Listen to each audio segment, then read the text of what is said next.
সরকারি নার্সিং কলেজে চান্স পাওয়ার জন্য কত নাম্বার পেতে হবে? এখানে কোনো ফিক্সড নাম্বার নেই, কিন্তু ভর্তি পরীক্ষার ট্রেন্ড অনেক বছর ধরে মোটামুটি একই। ভালো সরকারি নার্সিং কলেজ যেগুলো, যেমন ঢাকা, চট্টগ্রাম, রাজশাহী, সিলেট, ময়মনসিংহ, রংপুর, খুলনা, বরিশাল ইত্যাদি, এই কলেজগুলোতে সিট কম আর আবেদনকারীর সংখ্যাও বেশি, তাই প্রতিযোগিতা বেশি।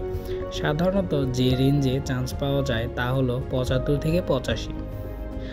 কখনো যদি পরীক্ষাটা সহজ হয় তখন কাটমার্ক আরও উপরে যায়, আর প্রশ্ন কঠিন হলে 65 থেকে 75 পেলেও সুযোগ তৈরি হয়। জেলা বা মাঝারি রেঞ্জে সরকারি নার্সিং কলেজগুলোতে তুলনামূলক সিট বেশি আর প্রতিযোগিতা একটু কম, তাই এই কলেজগুলোতে 65 থেকে 75 পেলেও সম্ভাবনা থাকে। অনেক সময় প্রশ্ন কঠিন হলে 60-এর উপরে পেলেও চান্স পাওয়া যায়। বন্ধুরা, এবার আসি কাটমার্ক নিয়ে। কাটমার্কটা আসলে কিভাবে নির্ধারিত হয়? কাটমার্ক একটা ফিক্সড জিনিস না, এটা দুটি বিষয়ের উপর নির্ভর করে। প্রথমত, পরীক্ষার প্রশ্ন কঠিন নাকি সহজ।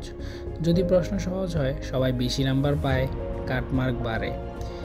যদি প্রশ্ন কঠিন হয়, সবাই কম নাম্বার পায়, সেক্ষেত্রে কম নাম্বারেই চান্স হয়ে যায় সবার, কাটমার্ক কমে যায়।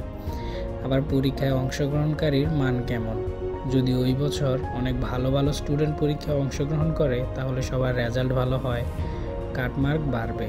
যদি স্টুডেন্টদের স্কোর গড় পাতরা হয় বা স্কোর যদি কম হয়, তাহলে কাটমার্কও নিচে নেমে আসবে।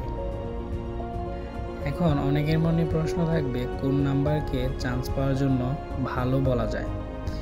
রিয়েলিস্টিকভাবে বললে 70+ হচ্ছে তুমি ভালো পজিশনে আছো, 75+ হচ্ছে ভালো সরকারি কলেজের জন্য শক্ত অবস্থানে আছো, 65+ হচ্ছে জেলা পর্যায়ের কলেজগুলোতে সম্ভাবনা থাকে, 60 এর নিচে হলে সুযোগ কম কিন্তু অসম্ভব না, বিশেষত কঠিন পরীক্ষার সময় অবশ্যই সম্ভব। সারসংক্ষেপ বলতে গেলে, নার্সিং ভর্তি পরীক্ষায় কোনো নির্দিষ্ট কাটমার্ক নেই। কাটমার্ক নির্ভর করে প্রশ্ন কঠিন নাকি সহজ আর তোমার বেচের পারফরমেন্স কেমন তার উপর। তবে গত কয়েক বছর ধরে হিসাব করলে ভালো সরকারি কলেজে চান্স পেতে গেলে 65 থেকে 75 আর জেলা পর্যায়ে 55 থেকে 65 এর মধ্যে পেলে সুযোগ ভালো থাকে।